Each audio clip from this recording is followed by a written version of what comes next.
안녕하세요. 자, 잠시 기도하고 시작하겠습니다. 성부와 성자와 성령의 이름으로 아멘.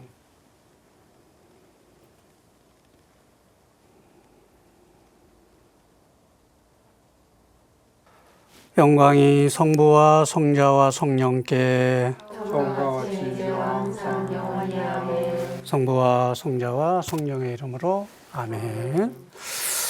네, 우리 지난 시간에는 현대를 살아가는 우리들에게 왜 향신기도가 필요한가에 대해서 로마서 7장에 나오는 바오로 사도의 고백과 좀 창피한 얘기지만 저의 체험 얘기를 이렇게 함께 나눴습니다.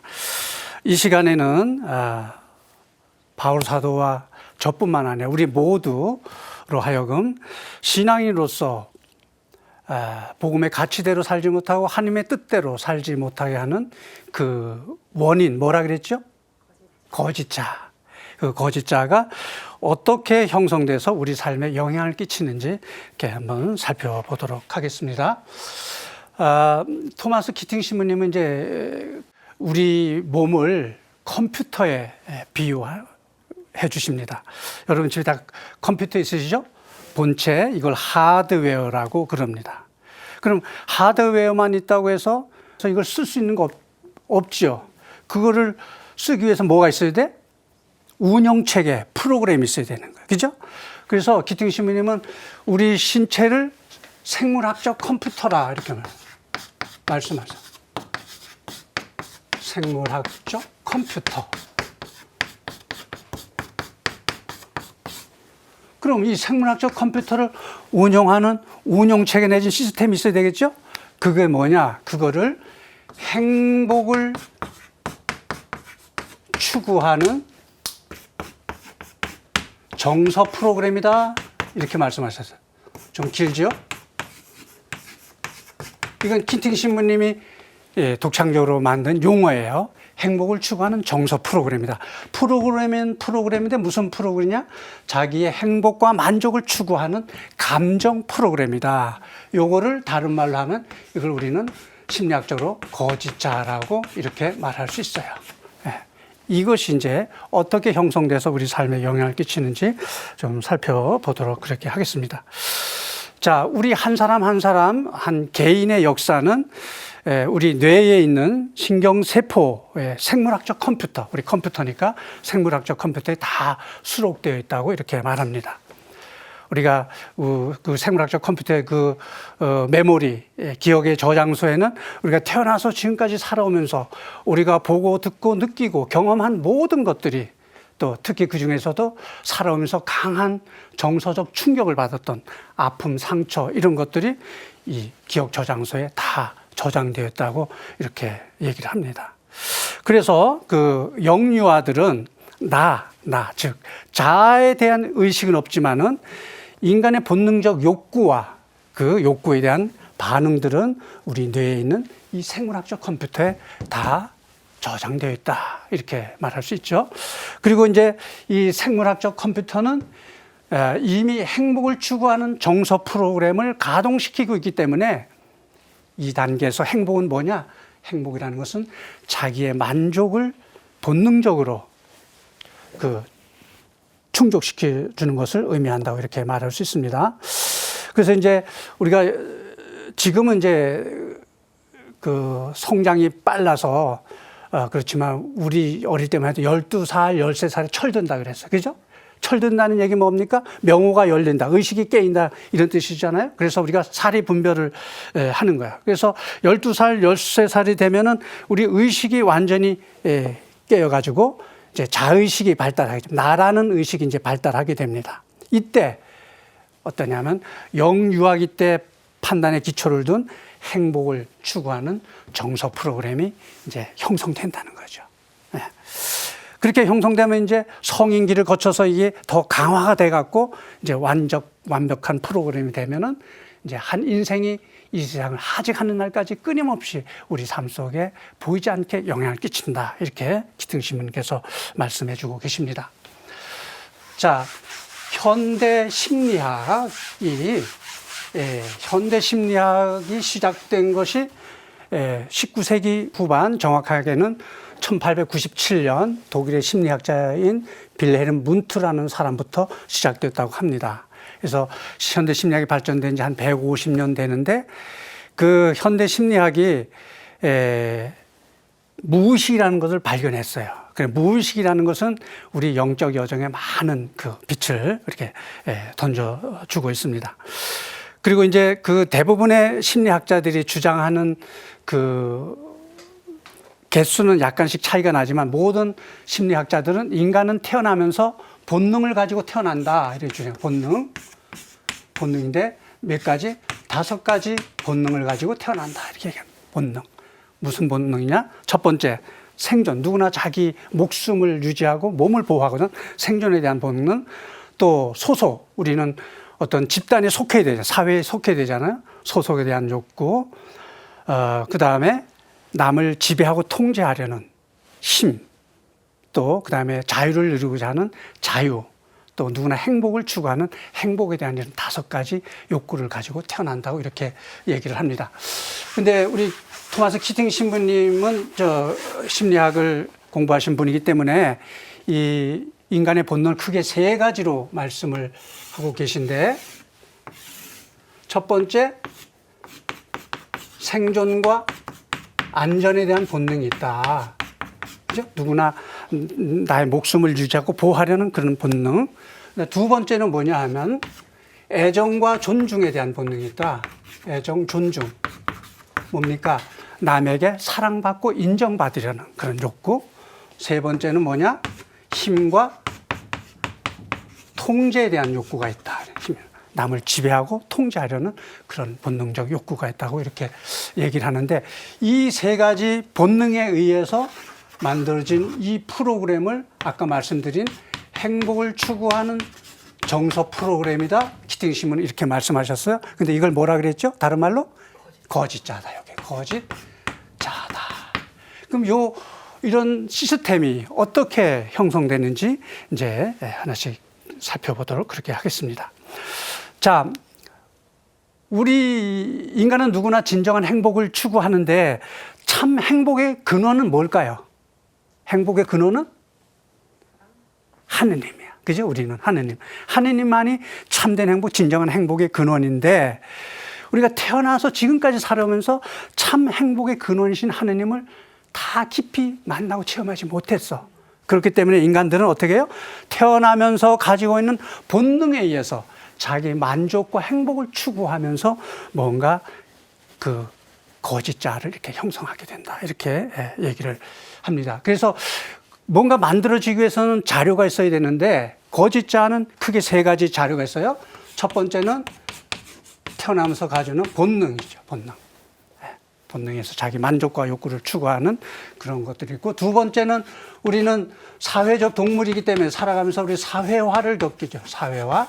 그러면서 그 사회가 가지고 있는 어떤 선입견, 편견, 고정관, 잘못된 가치관, 세계관들의 영향을 받게 되고, 또 3번째는 좀 어려운 심리학적 용어인데 방어기제라는 거 있어요. 방어기제. 방어기제. 뭐냐? 자신을 합리화하고 미화하고 변명, 투사, 대치, 부인, 억압, 이런 것들을 통해서 이제 거짓자들을 이제 형성한다는 거죠. 네. 자, 그래서 우리는 태어나서 성장 과정에서 여러 가지 어떤 느낌과 감정들, 정서들을 경험하게 됩니다. 생존과 안전에 위협당하는 경험을 한다든지, 또 부모로부터 분리되는 경험, 또 애정 결핍의 경험, 혹은 자기 주장이 좌절되는 경험 등등 기타 여러 가지 욕구 좌절을 경험하게 되죠. 그리고 이런 욕구들이 좌절되는 경험을 하면서 여러 가지 이제 반응 형태와 또 행동 양식들이 생겨나게 되는 것이죠. 자, 그러면 이제 어머니 뱃속에서 태어날 때부터 이게 어떻게 해서 이게 형성되는지 간략하게 한번 살펴보도록 하겠습니다. 자, 우리가 엄마 뱃속에서 태어나면은 1살이에요. 그죠? 1살. 자, 지금 이 지구상에 인간이 75억의 인구가 있고, 유사 이래로 수많은 인간들이 태어났다가 사라졌잖아요. 그러면 그 수많은 인간들 중에 인간들이 태어날 때 공통적으로 보이는 반응이 있어. 여러분은 아이들 낳아봤으니까 아이들이 나오자마자 보이는 반응은 뭐예요? 네? 울지요. 운다. 에? 운다는 건 뭐야? 이건 상처받았다는 거예요. 상처. 무슨 상처냐? 애기들은 왜 우냐? 그 왜 지금 75억 인구뿐만 아니라 그 수많은 인간 중에 단 한 명도 태어나면서 빵긋빵긋 웃고 태어난 한 명도 없었다는 거예요. 다 운다는 거죠. 공통적으로. 그럼 왜 우느냐? 거긴 이유가 있는 거예요. 왜, 어떤 이유냐? 자, 이 세상에서 우리 인간이 살아가는데 완벽한 생활 조건이 갖춰진 거. 그래서 우리가 동경하는 파라다이스, 천국 하늘나라와 같은 곳이 어딜까요? 이 세상에서. 네? 그건 바로 어디에? 태중이야, 태중. 엄마 뱃속이란 말이죠. 네? 거기서는 뭐 무엇을 먹을까, 무엇을 말까 걱정할 필요 없어요. 앞으로 인생을 어떻게 살아갈까 고민할 거리 없어요. 모든 것이 다 갖춰진 거예요. 그죠? 그러다가 이제 10달 있다가 이제 딱 태문을 열고 나오는 순간 이 바깥의 환경은 엄마와 태중과 비교하면 180도 다르겠죠? 안락하고 안 하고 평화로운 곳인데 나오자마자 벌써 공기도 다르고 환경도 다르고 그러니까 인간의 가장 기본적인 본능이 뭐라고 그랬어요? 생존에 대한 본능이라고 했잖아요.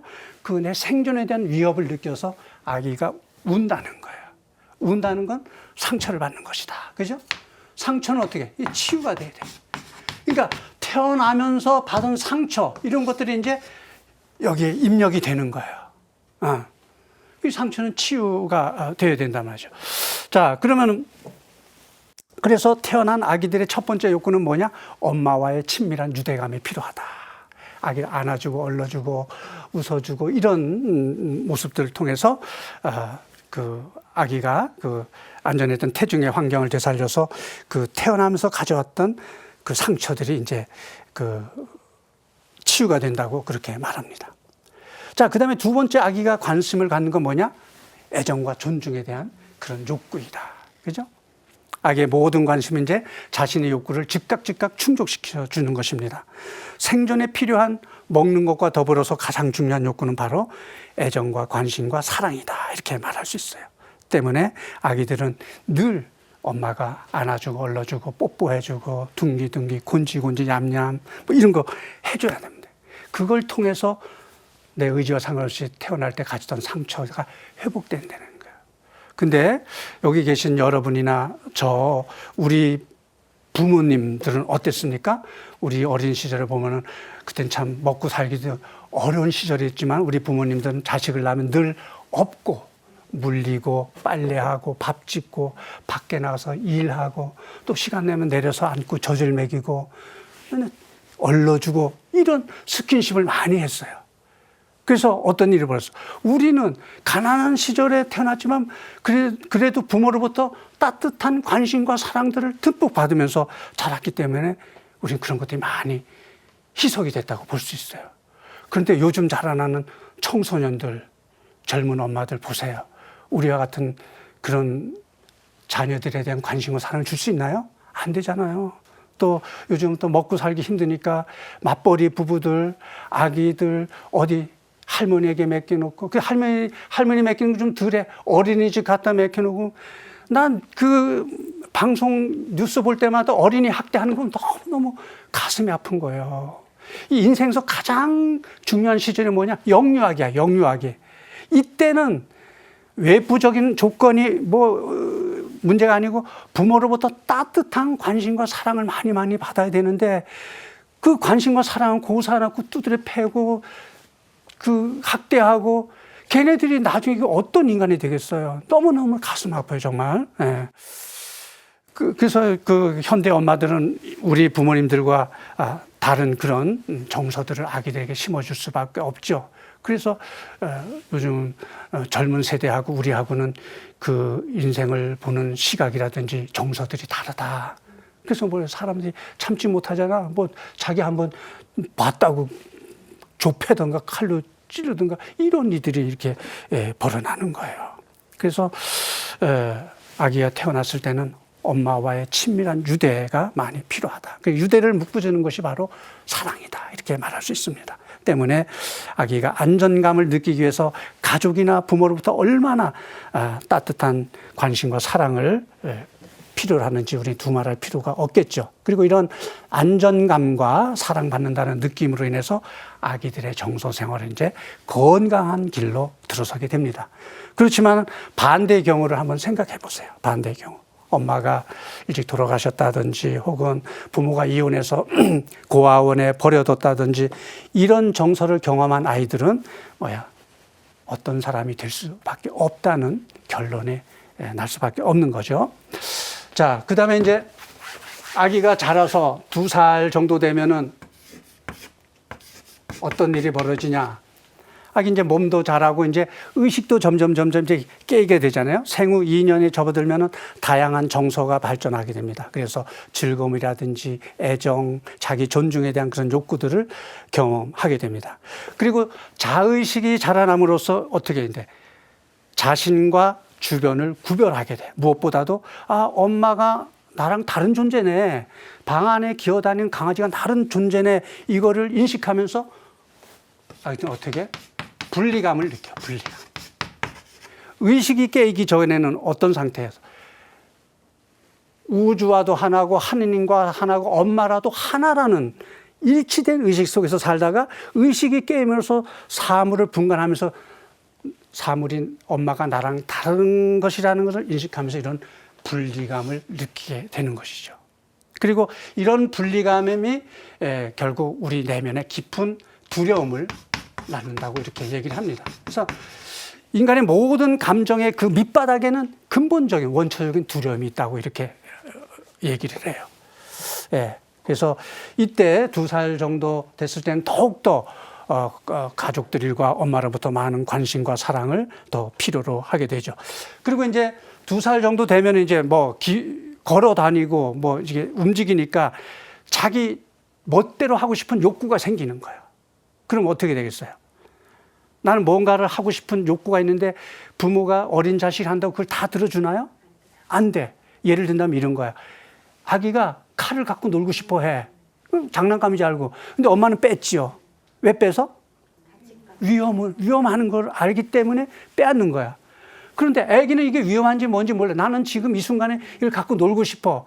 그러니까 다만 빼앗긴다는 박탈감, 좌절감만 남는 거야. 쓰라린 정서들만 남는 거 이런 것들이 여기 다 들어가는 거예요. 이해하시겠죠? 네, 그런 것들이 된단 말이죠.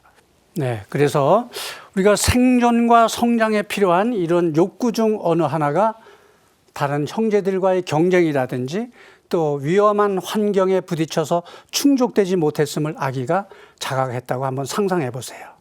그리고 이 세상에 있는 모든 비극이 일어난 현장들, 전쟁, 기아, 질병, 유행병, 난폭한 일들이 발생하고 있는 곳에 있는 아기들 우리가 한번 상상해 보자고요.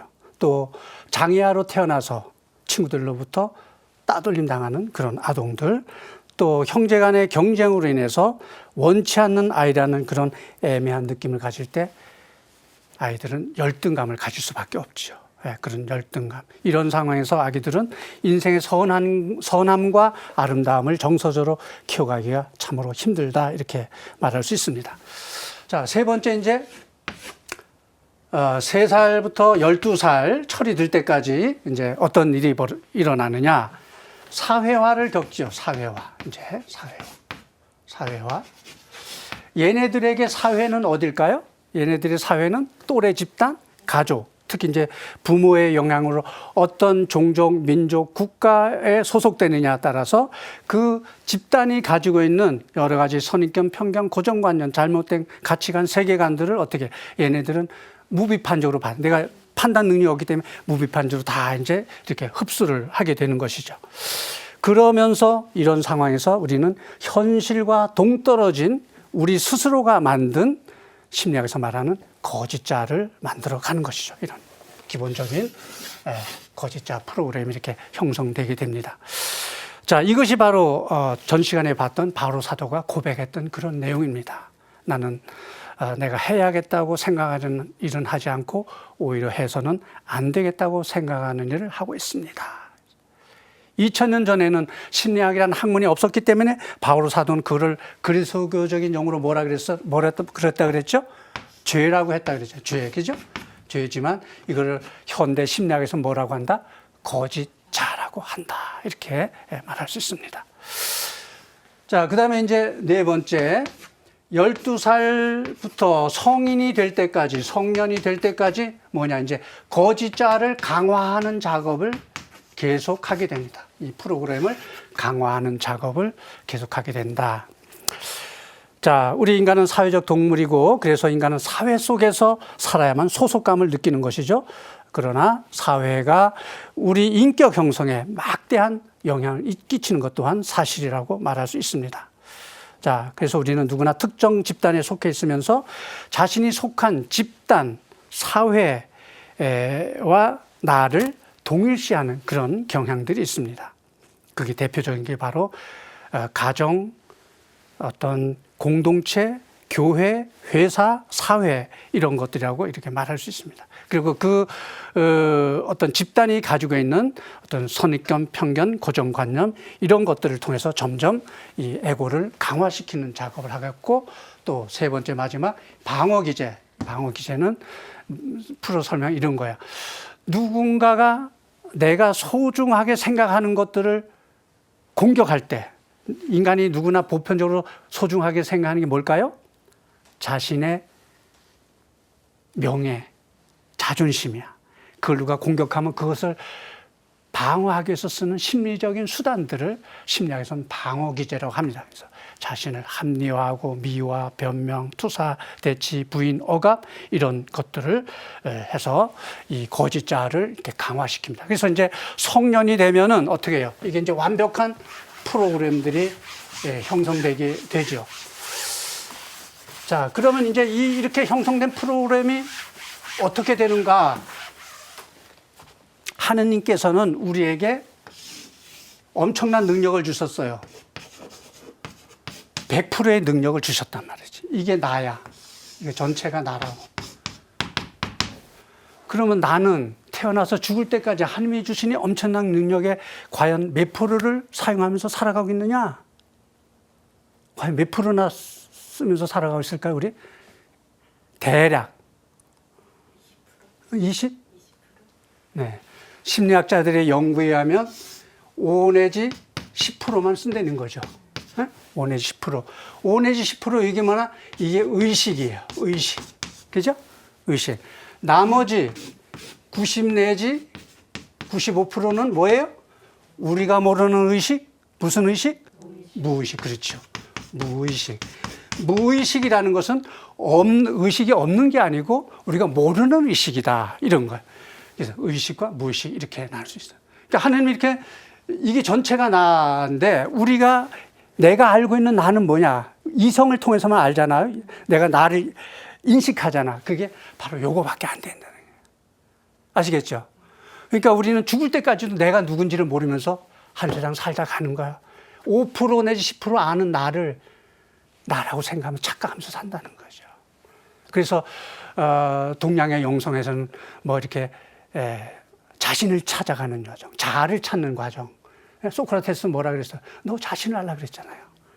그러니까 영적 여정 가기 위해서는 또 참다운 자기 자신을 알아야 돼. 어쨌든 이게 바로 그렇습니다. 그래서 어린 시절부터 이렇게 형성된 거짓자라는 프로그램, 행복을 추구하는 정서 프로그램이 만들어서 어디 들어가 있다? 이게 우리의 무의식에 들어가 있어요.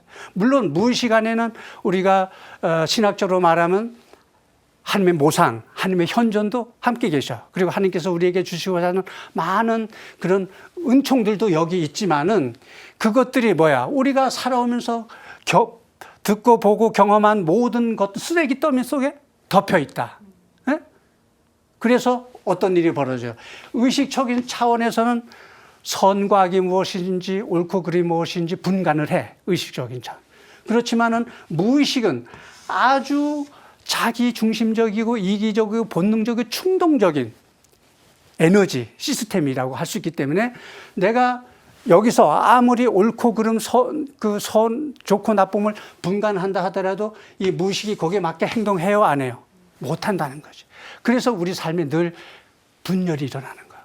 난 이렇게 선하고 착하게 아름답게 행동하고 싶은데 몸이 말이 안 듣는 건 그건 바로 그런 거예요. 그러면서 우리는 이런 시스템을 모르니까 나는 왜 이럴까? 내가 그런 짓 많이 했잖아요. 나를 탓하고 자책하고 그런 게. 왜 이걸 모르니까. 나는 이렇게 하고자 하나 안 되니까 나를 탓하고 하느님을 원망하고 또 더 나가서 남을 탓하고 이런 것들이 바로 이런 문제다 이렇게 말할 수 있겠습니다. 이렇게 만들어져서 우리 무의식 안에 있다는 거 이해하시겠죠? 자, 그러면 이렇게 만들어진 거짓자의 영향은 뭐냐? 이 특성은 끊임없이 더를 추구해요. 더 많이, 더 행복하고, 더 만족하고, 더 편리한 것들을 추구하기 위해서 나의 힘을 행사하거나 내가 믿는 하느님조차도 그게 조종하고 통제하려는 것이 거짓자의 아주 교묘한 특성이다. 예. 그래서 이거를 우리가 잘 보지 않으면 몰라. 그래서 우리가 아는 나는 생각의 덩어리야. 우리는 생각으로 살아가요. 그래서 여러분들 나중에 이제 얘기하겠지만 관상이라는 거 들어보셨지? 관상. 관상 너무 어렵게 생각하지 마세요. 뜻 그대로 하면 상을 본다는 뜻이에요. 상이 뭐냐? 생각. 생각은 어디서부터 나와요? 마음으로부터 나오지. 마음을 바라보는 거 그게 관상이야 사실은. 그걸 봐야 돼. 마음에서 내 심리적인 움직임, 생각이 어떤 생각이 오느냐를 잘 보면 어떤 것이 참담 나고 어떤 것이 거짓자인지 우리가 알아볼 수가 있는 거예요. 근데 우리 그런 작업을 한 번도 안 하잖아. 끊임없이 기도할 때도 뭐 열심히 이거 하는 행동에 하다 보면 침묵 속에 머물러 있지 못하니까 그런 것들을 볼 기회가 지금까지 없었던 거예요. 그래서 제가 그 30일 피정, 40일 피정에서 그렇게 힘들었던 거는 얼마나 내 내면의 쓰레기가 많이 올라오는 내가 기억할 수 없었던 그런 아픔들, 기억들이 막 올라오면서 싸움하느라고 너무 그렇게 힘들었던 거예요. 그게. 네. 이것이 바로 거짓자의 특성이다. 이렇게 말할 수 있습니다. 그래서 이 거짓자와 행복을 추구하는 정서 프로그램이 우리 내면에서 작용하고 있고 그것이 바로 우리 평소의 판단과 결정에 순간순간 영향을 미치고 있음을 우리는 모르고 있습니다. 그걸 내가 하고 있다고 착각을 하는 거예요. 자, 어렸을 때 우리가 거짓자에 따라 행동하는 것은 뭐 정상적이라 볼 수 있지만 어린이 되어서도 거짓자에 따라 행동하는 것은 바로 유치한 심성이다. 이렇게 말할 수 있습니다. 그래서 아동기 초기의 문제를 우리가 부딪혀서 해결하지 않고 또 우리가 이성을 활용해서 없애거나 조절하려고 노력하지 않으면은 이 거짓자는 죽을 때까지 평생에 걸쳐서 우리 삶에 엄청난 영향을 미친다고 말씀을 드릴 수 있습니다. 자, 그 다음에 이 거짓자의 또 하나의 특성은 뭐냐 하면은 이런 거예요. 우리는 환경이 바뀌면은 모든 것을 바꿀 수가 있습니다. 내 의지가 있기 때문에. 그래서 제가 그 전에 10년 동안 캐나다, 미국에 있는 우리 교포 신자들 피정해 드리기 위해서 여름마다 7, 8월 이렇게 나가서 이제 피정을 하고 그랬는데 그 교민들도 뭐예요? 여기서 태어나서 어렸을 때 간 사람 있고 성인이 돼서 간 사람 있고 나이 들어서 간 사람도 있고 그러잖아요. 예, 그렇게 갔는데 미국이란 나라로 이민 감으로써 어떻게 해요? 내 의지와 없이 국적이 바뀌었어요? 또 이름도 바뀌어요. 그죠? 또 내가 원하면은 그 먹는 것까지 다 바꿀 수 있어. 그러나 이 거짓자라는 것은 내가 원한다고 바꿔지는 것이 아니다. 그럼 얼마나 좋겠어요. 아니, 나 거짓자를 좀 좋은 방으로 바뀌어서 작정을 해서 바꿀 수 있으면 누구나 다 그렇게 되겠잖아요. 그럼 우리는 누구나 다 날로 인격적으로 영적으로 성숙한 사람이 될 수 있는데 그게 안 되더라. 그래서 이제 이런 거예요. 우리가 이원론적으로 성과 속을 나눠서 본다면은 자, 여기에서 이제 어떤 사람이 이제 세상에서 태어나서 자라서 나름대로 자기 주관, 고정관념들이 생겨서 성인이 돼서 이제 세례를 받고 교회로 들어왔어요. 그러면 이분이 세례받고 교회로 들어옴으로써 세상에서 형성된 내 에고 거짓자가 복음적이고 하나님 뜻대로 바뀌었을까요? 안 바뀌었을까요? 안 바뀐다는 거예요. 안 바뀌어요. 물론 세례받은 그 순간에는 뭔가 내가 좀 변화되는 느낌도 있고 좀 그렇지만 시간이 지나면 다시 원위치가 된다는 거죠. 그래서 이제 여러분들이 성당에 와서 이제 4, 5년 신앙생활 하시면 이제 본당 신부님, 스님들이 여러분을 어디로 초대하셔요? 봉사해달라고 초대하시잖아요. 봉사라는 단어는 얼마나 아름답고 거룩한 단어입니까? 예, 그래서 우리는 정말 진솔한 마음으로, 순수한 마음으로 봉사하러 모여, 처음에는. 그렇지만은 이분들 역시 세상에서 형성된 그 에고는 그대로 남아있기 때문에 시간이 가다 보면 어떻게 이제 자기를 찾게 되고 거기서 이제 나를 내세워보면 어떻게 충돌이 생기는 거예요. 그럼 한 사람만 그러면 상관없어요. 그죠? 근데 이 사람도 똑같은 조건이니까 그래서 어떻게 해요? 하느님의 이름으로 봉사하러 와서 충돌이 생기네. 그게 뭐예요? 상처받는 거예요. 그래서 본당에 보면은 정말 있어서는 안 되는 그런 단체들 사이에 단체 안에서 마음의 상처를 주고받는 그런 부분들이 있더란 말이에요. 어떤 분은 교회를 떠나고 하느님을 떠나고 그런, 여러분도 보셨죠? 이게 우리들의 모습인가. 그러니까 어린 시절부터 형성된 이게 어떤 조건이 바뀌었다고 바뀌는 것이 아니다. 이렇게 말할 수 있습니다. 그래서 우리가 새로운 상황에 추구할 수 있는 어떤 성공과 안정과 명예에 대한 그런 것들이 새로운 대상이 되게 되죠. 자, 아까 그 방어 기제 중에 자신을 합리화하고 미화, 변명 뭐 이런 것들은 뭐 다 단어 자체로 이해하시는데 여기 이제 두 단어만 좀 투사하고 억압이라는 거 있어요. 억압. 투사는 먼저 쏜다는 거예요. 전가한다. 이 심리학적 투사가 가장 리얼하게 드러나는 게 뭐냐면 여러분 가족, 친척 중이나 여러분 공동체 안에서 주는 거 없이 미운 사람 있어요, 없어요? 있어요. 어? 참 괴롭죠, 그럴 때. 어? 난 저 사람하고 아무 이해타산도 없는데 저 사람 보면 밥맛이 떨어져, 소화가 안 돼. 그게 뭐냐? 그게 바로 투사야. 그래서 그 사람의 행동과 마음이 나는 마음에 들지 않아. 그래서 싫어해. 근데 그 싫어하는 마음이 사실은 어디냐? 내 안에 있다는 거야. 내 안에 그런 모습이 있는데 그걸 상대방에 투사해갖고 나는 그렇지 않은 척 싹 하면서 너는 왜 그렇게 행동하고 말하느냐고 비난하고 비판하는 것이 바로 투사다. 이런 경우가 참 우리가 살아가면서 많이 겪지요. 예. 저도 신학교에서 이제 이런 것들을 경험해서 참 괴로웠던 적이 있는데, 그 억압은 뭐냐? 억압. 우리로 말할 것 같으면, 저로 말하면 어린 시절에 좀 가난했잖아요. 먹고 싶은 거, 입고 싶은 거, 가지고 놀고 싶은 게 많았어. 그렇지만 여건이 충족되지 않아서 못 가졌잖아요. 그게 다 박탈감으로 남아있는 거예요, 내 내면에. 그러면 어렸을 때는 이제 그게 괴로우니까 잊어버리지.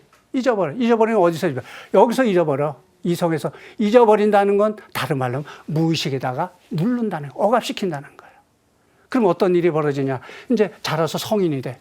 그럼 내가 이제 능력이 있어. 시간 있고 돈 있고 뭔가 능력이 생기면 어떻게? 무엇인가를 너 이제 좋아하게 돼. 그죠? 무엇인가를 좋아. 이거는 뭐 여러 가지 있을 수 있어. 먹고 자고 노는 모든 것들 중에 어느 하나 너무 좋아하게 돼. 좋아하는 게 지나치면 어떻게 됩니까? 그걸 우리는 애착이라고 그러잖아.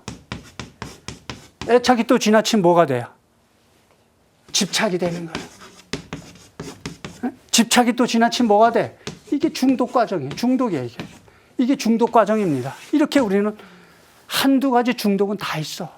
사람에 대한, 먹는 거에 대한, 요즘 뭐 미용에 대한, 건강에 대한, 뭐 알코올, 섹스, 뭐 마약이나 노름 등등등 여러 가지 그런 중독증에 걸리는 원인들이 따지고 보면 바로 이런 억압된 그런 것들을 내가 이제 능력이 있기 때문에 추구하다 보니까 그런 중독 과정에 된다고 이렇게 말할 수가 있습니다. 제가 아는 신자분도 그렇게 돌아가셨어. 얼굴이 보통 사람 보기 괜찮은 분이에요. 근데 한 번 성형했는데 그게 마음에 안 들어서 또 하고 하다 보니까 중독이 돼갖고 너무 안타깝잖아요. 네? 그런 것들. 또 우리 요즘 우리 사회에 성범죄, 네? 성폭행 이런 것도 많이 일어나요. 그 특히 심리학자들의 얘기를 들어보면 성에 관련된 범죄를 저지른 사람 이렇게 거슬러 가보면 어린 시절에 문제가 있었다는 거지. 가정, 엄마 아빠로부터 충분한 사랑을 못 받았던 그 사랑의 결핍이 이제 성인이 돼서 힘이 생기잖아요. 그러니까 약한 여자들, 어린이들 대해서 그렇게 한다는 거예요. 그러니까 우리는 천인 공로할 죄를 졌다고 한 인간을 비난하지만 사실 엄밀히 따지고 보면은 그 사람 혼자의 책임은 아니지. 거슬러 가보면 결국 부모의 잘못, 우리 사회 공동의 책임이다. 이렇게 말할 수가 있을 것입니다. 저는 지금 올해 30주년인데 첫 본당 신부 4년 반 하고 또 10년 끝나고 안식년 끝나고 본당 가서 1년 반 하고 밖에 못했어요. 첫 본당, 그래서 첫 본당에 대한 기억이 많은데 거기 이제 그때 우리 막 비닐하우스 쳐놓고 성당 그리 생활하지만 그래서 노인들 해서 막 이렇게 노인대학도 하고 그랬어요. 봉사자들 막 일주일에 한 번씩 이렇게 맛있는 거 점심도 해드리고 놀아드리고 저도 할머니들 좋아해서 같이 뭐 강의도 해드리고 그런데 아니 매주 이렇게 열심히 나오는 할머니가 오늘 안 보이셔갖고 걱정이 돼갖고 뭐 무슨 일이 있어서 못 나오신가? 하여튼 그 다음 주도 또 안 나오시는 거야. 그래서 걱정이 돼서 봉사자 보고 좀 가정 방문 좀 해보라. 할머니가 열심히 나오셨는데 왜 안 나오셨냐고. 봉사자 가정 방문 해갖고 오셨어요. 그 할머니 어떤 일 때문에 못 나오셨어? 그랬더니 할머니가 본당 신부님한테 삐졌다는 거야. 본당 신부. 근데 나는 개인적으로 그 할머니한테 할머니가 삐지도록 한 행동이 없어. 그런데 왜 삐졌대요? 그랬더니 이제 끝나고 가실 때 막 이렇게 악수하고 이렇게 갔는데 그날은 무슨 문제 때문에 나하고 악수를 못하고 지나가신 거예요. 근데 내가 당신을 무시했다고 상처받은 거예요. 이게 어른으로서 있을 일이에요? 살다 보면 그럴 일도 있잖아. 내가 고의 아니라도. 예? 그게 뭐냐? 그게 바로 우리가 성장하지 못, 영적, 인격적으로 성장하지 못한 그런 부분. 내가 또 보좌 신부 때 저 강남에 어디 본당했을 때 주일날 미사가 7대씩 있어요. 끝나면 본당 신부님, 제1보좌, 제2보좌, 수녀님 쫙 서서 이렇게 인사를. 어느 날 할아버지가 나한테 오시더니 젊은 신부가 말이야 노인한테 인사도 안 한다고. 너무 당황스러운 거야. 우리 여기서 열심히 인사했는데 당신하고 눈을 안 맞춰서 그런가? 그렇게 막 야단을 치시더라고요. 너무너무 황당했지만은 뭐 본인이 그러시니까 어때요? 그런 모습들이. 자, 우리가 그런 말이 있죠? 나이가 들면 뭐가 된다? 애가 된다. 그런 거예요. 참 역설적으로 우리가 인생을 많이 살면은 더 자식들이랑 이럴 때 너그럽고 좀 자비롭고 이런 마음이 돼야 되는데 더 유치한 마음이 된다는 거죠. 그거는 우리가 인생으로 봐서는 인격적으로 성장하지 못한 것이고 신앙적으로는 영적으로 성장하지 못한 부분이다. 이렇게 말할 수가 있습니다. 제가 신학생 때 내 거짓자를 경험한 아주 창피한 얘기가 있는데 이거 한번 나누고 마무리하도록 할게요. 이제 신학교들 맨날 하느님 만나고 체험하고 사는 줄 알고 했었는데 그게 또 아니라 그랬잖아요. 이제 기도를 해야 하느님 만나는데 1학년 때는 그 신학교 적응하나 그런데 2학년 되니까 이제 요령이 생기잖아. 이제 생활 패턴도 있고 그래서 어때부터 남보다 좀 기도를 더 할까. 뭐 다른 공동 기도 미사 빼놓으면 나도 같이 놀고 공부해야 되고 뭐 쉬고 해야 되는데 혼자 낮에 기도할 시간이 없어요. 그래서 남보다 좀 더 일찍 일어나서 기도하면 되겠구나. 그래서 우리가 그때 아마 6시에 기상하고 이제 세미나하고 성당에 가서 묵상하고 미사하고 그랬는데 5시에 일어나가지고 사실 이거는 규칙을 어기는 거야. 우리 12명이 공동 숙소를 썼는데 까만 양복 살짝 입고 고양이 세수하고 딱 신학교 성당 가서 신학교에 있는 하느님 내 혼자 독차지해서 기도하는 거 너무 좋은 거예요. 근데 어느 날 갔더니 내 후배 신학생이 딱 와 있어요. 근데 그날은 기도가 안 되는 거야. 그래서 어떻게 해서 그 다음날 내가 30분 더 일찍 갔네. 예. 그리고 내가 뭔가 꾸물거리다가 5분이라도 늦게 가면 그 친구가 먼저 오는 거야. 그러면 그날은 기도가 안 돼. 그러면서 시간이 흐르면서 이제 어떤 마음이 드냐면 이 친구가 좀 싫어지는 거예요. 싫어지다가 나중에는 어떻게 돼? 미워지더라는 거죠. 그러니까 난 그 친구를 미워할 아무런 이유가 없는 거예요. 나랑 아무런 이해타산도 없고. 그 친구도 나처럼 좀 하느님 더 만나기 위해서 일찍 성당에 왔었잖아요. 그래서 너무 괴로웠어요. 기도하러 오는 친구를 내가 미워한다니 말도 안 되잖아, 이론적으로. 그래서 하느님께 하느님 저 친구를 좀 사랑할 수 있는 마음을 달라고 기도했는데 들어줬을까 안 들어줬을까? 안 들어줬어요. 안 들어줬어요. 야속하게도. 그래서 기말고사 하다가 머리가 아파서 이제 성당 가서 좀 이렇게 몸면서 기도하는 거를 봤더니 이게 기도하러 가갖고 이제 기도가 아니고 뭐 하고 있어. 맨날 죄만 짓고 있더라고요. 난 미워하니까. 에? 그런데 기도 때려쳤어요. 아, 이놈은 기도할 필요 없구나. 에? 그리고 이제 겨울방학 나갔다가 이제 3학년 들어와서 봄부터 내가 서품 받고 나올 때까지 집으로 이런 작업들을 많이 했어요. 근데 그때는 정말 내 자신을 이해할 수 없었단 말이죠. 왜 그럴까? 어?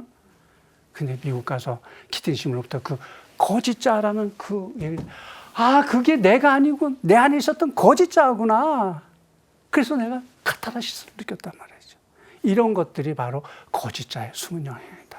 우리가 겉으로는 뭐 점잖게 뭐 배운 사람답게 행동하고 하지만 우리 내면엔 다 누구나 그런 이기적이고 본능적이고 충동적인 욕구들이 다 이렇게 숨겨져 있고, 그게 내가 조금만 방심하면 삐집고 나와서 나도 모르게 이렇게 행동하게 되고 이러는 것이 거짓자다, 이렇게 말할 수 있어요. 그래서 루카복음 9장 28절에 보면 예수님께서 아까도 말씀드렸죠. 뭐라 그랬어요? 나를 따르는 사람은 어떻게 하라 그랬어요? 자기를 버리고 십자가를 지고 따르라.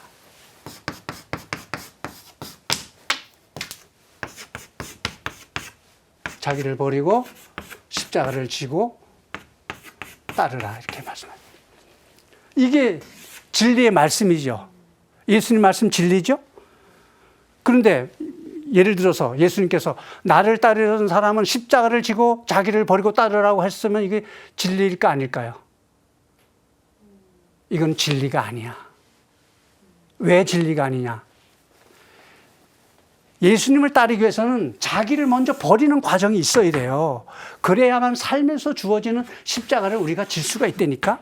그런데 우리 어떻게 했어요? 거꾸로 했지. 우리는 세례받아서 나 신자이기 때문에, 나 신학생이고 나 사자이기 때문에 그럴듯하게 살려고만 한 거야. 그러니까 돼요, 안 돼요? 안 되는 거. 왜? 이 과정을 안 했기 때문에 그런 거야. 그러니까 자기를 버리라는 건 결국 에고를 버리라는 얘기죠. 응? 그리고 루카복음 14장 26절에 뭐라 그랬어요? 나에게 올 때 부모나 처자나 형제 자매나 심지어 자기 자신마저 미워하지 않으면 안 된다. 이 얘기는 뭐예요? 부모, 형제, 처자가 속한 건 어디예요? 집단, 공동체, 사회지.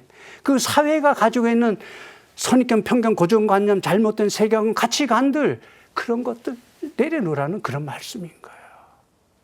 나를 내려놓고 우리 사회 안에 살아오면서 내가 보고 듣고 배우면서 경험한 쌓였던 그 모든 관념적이고 어떤 잘못된 그 가치관 같은 그런 것들을 다 내려놓고 나를 따르라는 그런 말씀이라고 저는 받아들이게 됩니다. 그런 것 같지 않아요? 네. 네. 그래서 우리가 복음의 가치를 따르기 위해서는 자신이 속한 그런 집단의 어떤 잘못된 가치관들을 버려야 된다. 그러면 이렇게 나를 버리고 내려놓고 죽이는 방법이 뭐냐? 제가 생각하기에 두 가지 방법이에요. 첫 번째는 인간적인 방법, 두 번째는 하느님의 길. 인간의 길, 하느님의 길이다. 인간의 길은 뭐냐? 수덕 생활. 수덕 아시죠? 덕을 닦는다. 덕 닦는 생활. 우리가 희생하고 나누면서 우리가 매일 삶 속에서 덕을 닦는 삶을 통해서 우리의 거짓 자아가 정화될 수가 있어요. 그런데 우리의 노력, 이건 우리 노력을 하는 거잖아. 근데 하느님의 길은 뭐냐? 이거는 은총의 길이고 이거는 관상의 길이다. 이렇게 말합니다. 관상의 길, 은총의 길. 결국 다른 말로 하면 기도를 통해서만 가능하다. 기도를 통해서 하나님께서 우리 안에 형성된 거짓 자를 치유해 주시고 정화시켜 주신다. 이렇게 말할 수가 있습니다. 그래서 아까 지난 시간에 말씀드렸듯이 우리 영적 여정의 세 단계는 정화, 조명, 일치란 말이죠. 자, 그래서 그 불교에서도 불교 얘기를 잠깐만 하면은 그 불교의 사성제라고 있어요. 사성제. 사성제는 뭐냐 하면은 고집멸도야. 고집멸도. 뭡니까? 인생은 고통이다. 왜 고통이냐? 집착이 있기 때문이다. 집착이 뭐냐? 우리말로 하면 이게 거짓자. 그죠? 그래서 그 집착을 멸해라. 멸하는 게 뭐야? 우리는 그거를 정화시켜야 된다. 집착을 멸하면 도에 이른다. 깨달음에 이른다. 우리말로 하면 거짓자를 버리고 정화하면은 우리는 하느님과 일치를 이룬다. 이해가실까요? 그러니까 동서양의 그 종교가 추구하는 건 다 비슷한 길이에요. 궁극적인 목적은 거의 같을 거예요. 그 사람들은 하느님을 모르기 때문에 깨달음을 하지만 우리는 하느님, 그냥 그런 가는 여정은 왜? 그 사람들도 인간이고 우리도 인간이니까 비슷할 수밖에 없잖아요.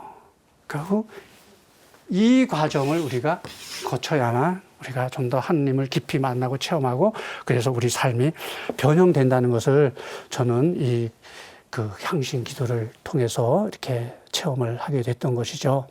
자, 그래서 우리가 겉으로 보기에는 정말 배울 만큼 배웠고 다 그래서 멀쩡한 사람처럼 보이지만 우리 각자의 내면을 들여다보면은 너무너무나 미성숙하고 유치한 그런 모습을 가지고 있다. 그래서 우리는 누구나 다 치유가 필요한 사람이다. 이렇게 말씀드릴 수 있어요. 그래서 하나님께서는 창세기에서 나는 너희를 치유하는 치유자다. 이렇게 말씀하죠. 그런 성서 구절이 나와요. 치유자. 하나님이 우리를 치유해 주셔야만 우리가 새롭게 거듭 태어날 수 있다. 이렇게 말할 수 있습니다. 그래서 세상의 모든 위대한 종교나 철학들은 인간은 행복을 추구하되 무한한 행복을 추구하도록 만들어졌다는 것을 알게 되었습니다. 때문에 우리가 그러한 기대에 미치지 못하는 것은 우리가 진정으로 행복하도록 만들어주지 못하는 것이죠. 그래서 우리는 참된 행복을 체험하지 못했기 때문에 행복을 줄 것처럼 보이는 세상의 여러 가지들을 이렇게 추구하지만 그런 것들은 유한한 것이기 때문에 우리에게 진정한 행복을 주지 못한다. 그리고 무엇보다도 거짓자라는 것이 이미 우리 안에 작용하고 있기 때문에 그것에 부응하지 못하면 우리는 결코 만족할 수 없다. 이렇게 말씀드릴 수 있어요. 그럼 어떻게 치유하냐? 말씀드린 대로 우리 무의식의 세계에 눈을 뜨는 수련이나 훈련을 해야 된다. 그래서 무의식적 동기에서 오는 그런 결과들을 우리가 직면하고 바라고 부딪혀야만 가능한 것이다. 그래서 그런 치유를 위해서 필요한 것은 이런 항신기도 같은 침묵기도, 우리 교회 안에 여러 가지 침묵기도인데 침묵기도 안에서 끊임없이 나를 하나님께 내어드리고 맡겨드리고 의탁하면서 머무를 때 하나님의 은총으로 그 우리 내면의 정화가 이루어진다. 이렇게 말씀을 드릴 수 있습니다. 네. 오늘은 여기까지 하도록 하겠습니다. 수고하셨습니다. 마무리 기도할게요. 성부와 성자와 성령의 이름으로 아멘. 영광이 성부와 성자와 성령께 성부와 성자와 성령의 이름으로 아멘.